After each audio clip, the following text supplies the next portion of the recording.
नमस्कार दोस्तों, देविका क्लासेस के ऑफिशियल यूट्यूब चैनल पर आप सभी का स्वागत है। जैसे कि मेरे द्वारा टीजीटी पीजीटी की क्लासेस चलाई जा रही हैं, जिसमें मेरे द्वारा इतिहास पढ़ाया जा रहा है, जिसमें आज हम बात करेंगे हड़प्पा सभ्यता के नगरों के बारे में। तो सबसे पहले हम नगर लेंगे हड़प्पा। पहला नगर है जैसे हड़प्पा। तो हड़प्पा के बारे में हम देखें तो हड़प्पा में क्या सबसे पहले इसकी खोज जो की गई थी 1921 ईस्वी में दयाराम साहनी के द्वारा की गई। दयाराम साहनी के द्वारा की गई। अब इसके बाद में यह कहाँ स्थित है? यह पाकिस्तान में स्थित है। पाकिस्तान में भी कहाँ स्थित है? पंजाब में स्थित है। पंजाब प्रांत में। पंजाब प्रांत में भी कहाँ स्थित है? तो यह माउंट गोमती नामक जिला में स्थित है। माउंट गोमती नामक जिला में स्थित है। हमने देखा हड़प्पा 1921 में दयाराम साहनी के द्वारा पाकिस्तान के पंजाब प्रांत के माउंट गोमती नामक जगह पर स्थित है। अब हड़प्पा की ही बात करें तो यह सबसे पहले खोजा गया स्थल था। सबसे पहले खोजा गया स्थल।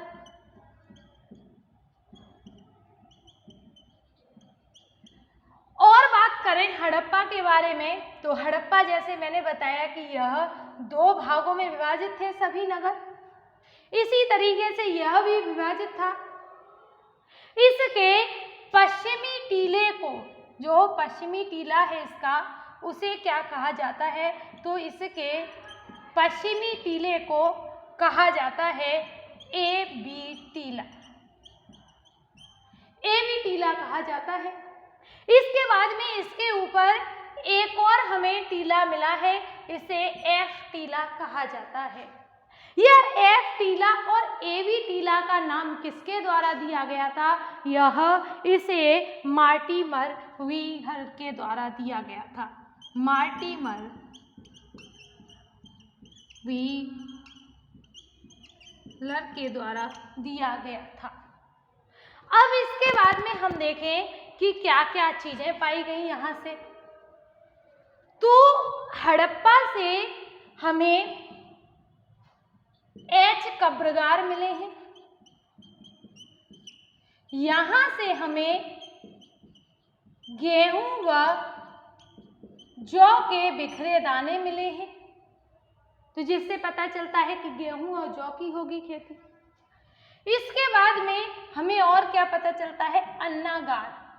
अन्नागार का कैसे मतलब? अन्नागार मतलब अन्न को रखने वाली जगह, अन्नागार। जो अन्नागार का पता कैसे चला कि भाई इस वाली जगह से क्या मिला था? हमें गेहूं और जौ के बिखरे हुए दाने मिले थे। इसीलिए हमने पता लगाया कि यह क्या होगा, कि यह अन्नागार होगा। और पूरी हड़प्पा सभ्यता की सबसे बड़ी इमारत जो है, की बात की जाए कि हड़प्पा सभ्यता की सबसे बड़ी इमारत कौन सी है, तो यह कौन सी है? हड़प्पा में पाया गया अन्नागार। इसके बाद में हम हड़प्पा के बारे में देखें तो एक व्यक्ति थे, इनका नाम था स्टुअर्ट पिगट। Stuart Piggott. इन पिगट महोदय के द्वारा हड़प्पा और मोहनजोदड़ो को, किसे यहाँ लिख सकते हैं हम, हड़प्पा और मोहनजोदड़ो को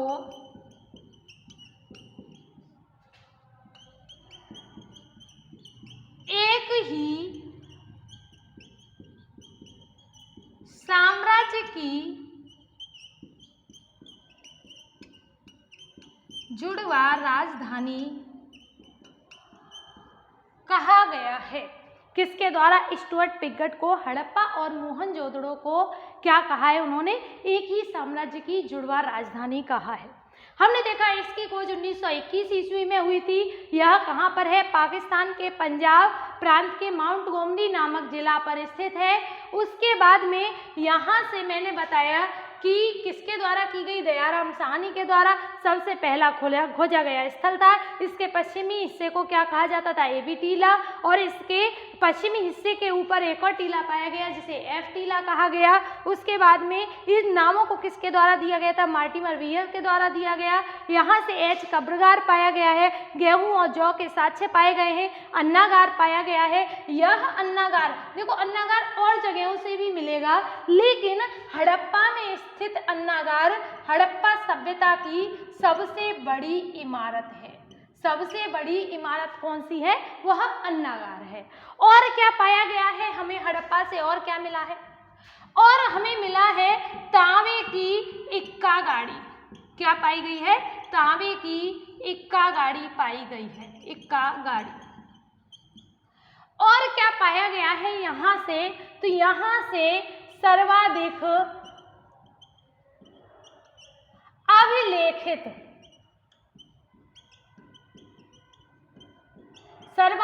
अवलेखित मुद्राएं पाई गई हैं। सर्वाधिक अवलेखित मुद्राएं कहाँ से पाई गई हैं, यह पाई गई हैं हड़प्पा से। तो ये सारी चीजें हमें हड़प्पा से मिली हैं। क्या क्या मिला है हमें यहाँ से, तो यह सारी चीज़ें चाहे एच कब्रगार हो, चाहे गेहूं और जौ के साथ हो, चाहे अन्नागार हो, चाहे तांबे की इक्का गाड़ी हो, और सर्वाधिक अवलेखित मुद्राएं। यह मुद्रा क्या होती थी, सॉरी मुद्राएं नहीं है, मोहरे हैं। यहाँ पे है मोहरे। मोहरे क्या होती थी, क्या ये पैसे होते थे, नहीं। जैसे आज स्टैम्प होता था, ये जो थप्पा होता था लगाने वाला, जो आज होता है, तो वही होता था। यहाँ पर व्यापार के लिए चीज़ें जाती होंगी, तो वहाँ पर जो थप्पा लगा करके कोई सील कह सकते हैं, सील के ऊपर एक थप्पा लगाया जाता था, तो वही मोहरे होती थी। यहाँ से सर्वाधिक अवलेखित मुद्राएं पाई गई। अब हम दूसरी जगह की बात करेंगे, वह है मोहनजोदड़ो। मोहनजोदड़ो की बात करेंगे कि मोहनजोदड़ो से क्या क्या पाया गया, मोहनजोदड़ो कहाँ पर स्थित है, तो मोहनजोदड़ो दूसरा स्थान कौन सा है, मोहनजोदड़ो। जब मोहनजोदड़ो की बात करें तो मोहनजोदड़ो की खोज कब की गई थी, 1922 ईस्वी में। किसके द्वारा की गई थी, यह की गई थी राखलदास बनर्जी के द्वारा। किसके द्वारा, राखलदास बनर्जी के द्वारा। अब यह मोहनजोदड़ो कहाँ पर स्थित है, यह पाकिस्तान के सिंध प्रांत के लरकाना जिले में स्थित है। कहाँ, पाकिस्तान के सिंध प्रांत के लरकाना जिले में स्थित है। कौन सी नदी के किनारे है, अगर हम हड़प्पा की बात करें, हड़प्पा में नदी लिखाना भूल गई हूँ, तो अगर हड़प्पा की बात करें कि हड़प्पा कौन सी नदी के किनारे था, तो यह रावी नदी के किनारे था। और अगर हम बात करें मोहनजोदड़ो की, तो मोहनजोदड़ो कौन सी नदी के किनारे है, तो यह सिंधु नदी के किनारे स्थित है। ठीक है, अब इसके बाद में मोहनजोदड़ो की और बात करें तो यहाँ से क्या क्या पाया गया है, तो सबसे पहले हम उपनाम की बात करें कि मोहनजोदड़ो को किन किन नामों से जाना जाता है। सबसे पहला इसका नाम है, इसे कहा जाता है सिंधु का बाग। क्या कहा जाता है, सिंधु का बाग। उसके बाद में दूसरी देखें कि दूसरा किस नाम से जाना जाता है, इसे कहा जाता है मृतकों का टीला। क्या कहा जाता है, मृतकों का टीला। इसके बाद तीसरा नाम है इसका भूत प्रेतों का टीला। इसके बाद इसे चौथे नाम से जाना जाता है स्तूप का टीला। देखो इसे चार नामों से जाना जाता है, कौन कौन सा, एक है सिंधु का बाग, दूसरा है मृतकों का टीला, तीसरा है भूत प्रेतों का टीला, चौथा है स्तूप टीला या स्तूप का टीला। ठीक है। उसके बाद उपनाम के बाद में हम बात करेंगे कि मोहनजोदड़ो से क्या क्या पाया गया है, कौन कौन से साक्ष्य मिले। अब साक्ष्य की बात करें तो यहाँ से महाविद्यालय पाया गया है, महाविद्यालय के साथ साथ यहाँ से पुरोहित आवास पाया गया है,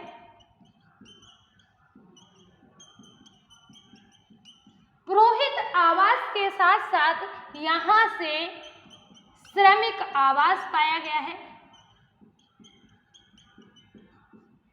श्रमिक आवास के साथ साथ यहाँ से और क्या पाया गया है, कांसे की नर्तकी की मूर्ति पाई गई है। कांसे की नर्तकी की मूर्ति के इन उपनामों को मिटा देते हैं तो यहाँ पर ये आ तो भी जाएगा। और क्या साक्ष्य पाया गया है यहाँ से और देखें तो और पाया गया है यहाँ से कांसे की नर्तकी की मूर्ति हो गई। ये कांसे की नर्तकी की मूर्ति कैसे बनी हुई थी, तो यह मोम पिघलन विधि के द्वारा बनाई गई थी। माना जाता है कि पहले मोम का ढांचा बना दिया जाता था, फिर उसमें कांसा भर दिया गया होगा, जिस बाद में मोम पिघला दिया गया होगा, तो उससे उस मेटल पर कोई इफेक्ट नहीं पड़ा होगा, वह चमकदार नर्तकी की मूर्ति बनी होगी। और क्या पाया गया भाई, यहाँ से अन्नागार यहाँ से भी पाया गया है। लेकिन सबसे बड़ी इमारत कौन सी थी, तो वह थी वहाँ का अन्नागार, कहाँ का, हड़प्पा नामक जगह का अन्नागार जो था वह हड़प्पा सभ्यता की सबसे बड़ी इमारत थी। उसके बाद में और क्या पाया गया है, यहाँ से बृहत स्नानागार पाया गया है। इस बृहत स्नानागार को जॉन मार्शल के द्वारा, किसके द्वारा, जॉन मार्शल के द्वारा, जिसके नेतृत्व में सबसे पहले खुदाई कराई गई थी हड़प्पा सभ्यता की, वही जॉन मार्शल के द्वारा इन्हें एक आकस्मिक, मतलब कह सकते हैं आश्चर्यजनित कहा गया है कि ये आश्चर्यजनित है। उसके बाद में आगे हम बात करें साक्ष्यों की कि क्या साक्ष्य रहे हैं यहाँ के, तो ये तो हो गए साक्ष्य क्या क्या पाए गए। और यहाँ से सर्वाधिक मुद्राएं पाई गई हैं। अब देखो पहले वाले में हड़प्पा से क्या पाया गया था, यहाँ से सर्वाधिक मोहरें, मुद्राएं पता नहीं कहाँ से आ जाता है, मोहरें हैं, यहाँ पे सर्वाधिक मोहरें पाई गई हैं। बृहत स्नानागार पाया गया है, उसके बाद अन्नागार पाया गया है, महाविद्यालय, पुरोहित आवास, श्रमिक आवास, कांसे की नर्तकी की मूर्ति, स्तूप टीला इसे कहा जाता है, सिंधु का बाग इसे कहा जाता है, और क्या कहा जाता है, और मृतकों का टीला कहा जाता है, भूत प्रेतों का टीला इसे कहा जाता है।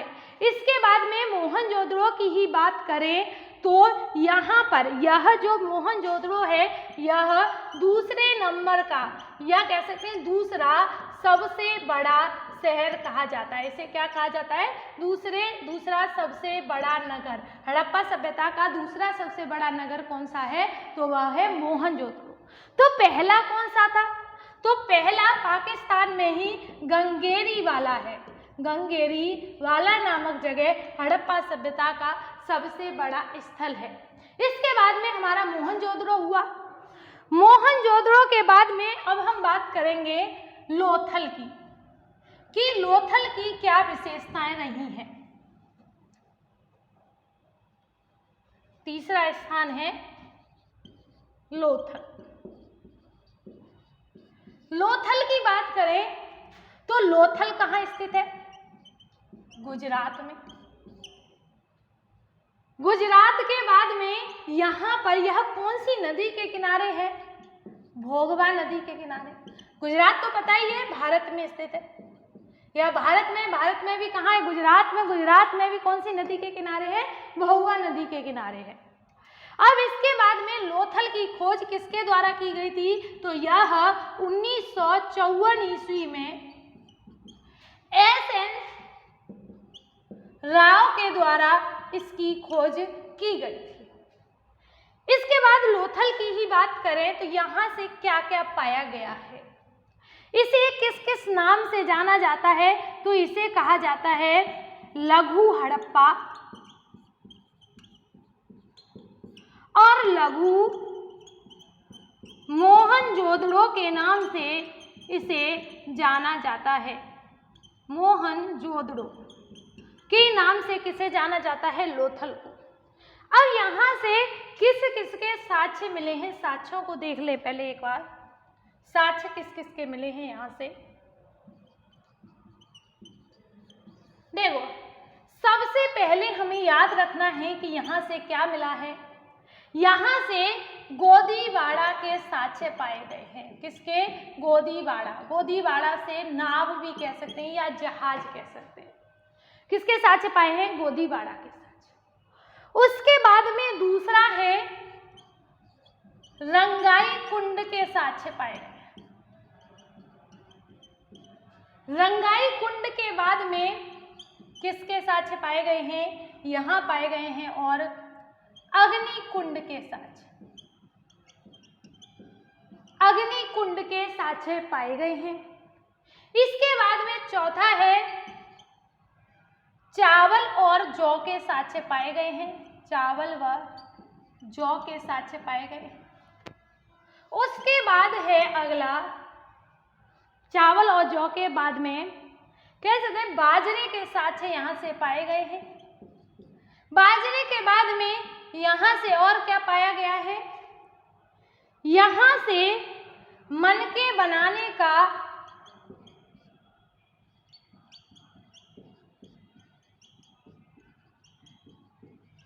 कारखाना पाया गया है।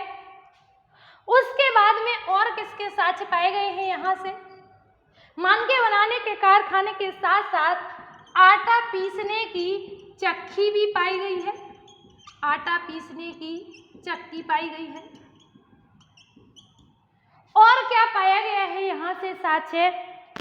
और यहाँ से 12 सिंघा की मूर्ति पाई गई है। यह साक्ष्य कहाँ से पाए गए हैं? यह लोथल से। इसे एक ट्रिक में याद करने की कोशिश करें तो देखो, सबसे पहले नाव के साक्ष्य पाए गए। नाव बनाई गई है तो उस पर रंग भी करना होगा, तो किसके साक्ष्य पाए गए? रंगाई कुंड के। रंगाई कुंड के साक्ष्य के साथ फिर उसकी पूजा की गई होगी, पूजन किया होगा, तो अग्निकुंड के साक्ष्य पाए गए। अग्निकुंड पूजा में सबसे ज्यादा चावल और जौ की उपयोगिता होती है, तो चावल और जौ पाए गए। उसके साथ बाजरे के साक्ष्य भी पाए गए। अब बाजरा का आटा पीसने की चक्की के साक्ष्य पाए गए हैं। जब जो खाना बना रहे हैं उनके लिए, मतलब कह सकते हैं जो घरवाली बना रही हैं खाना, तो उनके लिए क्या चाहिए? वही मनके। मनके क्या होता है? आभूषण। आभूषण चाहिए। तो ये गए व्यापार करने नाव से। नाव से व्यापार करने के बाद में जब नाव भेज दी गई, अब उधर से आए तो इन्होंने आटा पीस के आराम से खाना वाना बना करके रख दिया।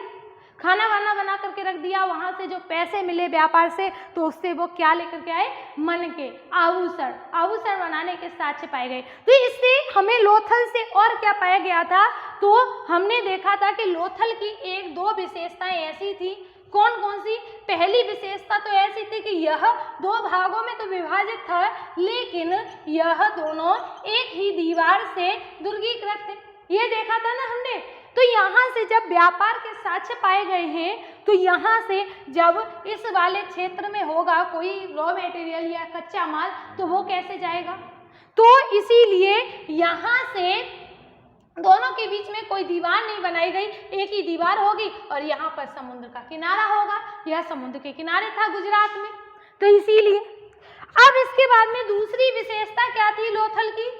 दूसरी विशेषता यह थी कि यहाँ के सड़कों के दरवाजे और खिड़कियाँ, मतलब सॉरी घरों के दरवाजे और खिड़कियाँ मुख्य सड़क की ओर खुलते थे। भाई व्यापार होता था तो गलियों में जाने में दिक्कत होती होगी, तो इसीलिए कहाँ पर होते थे? लोथल में।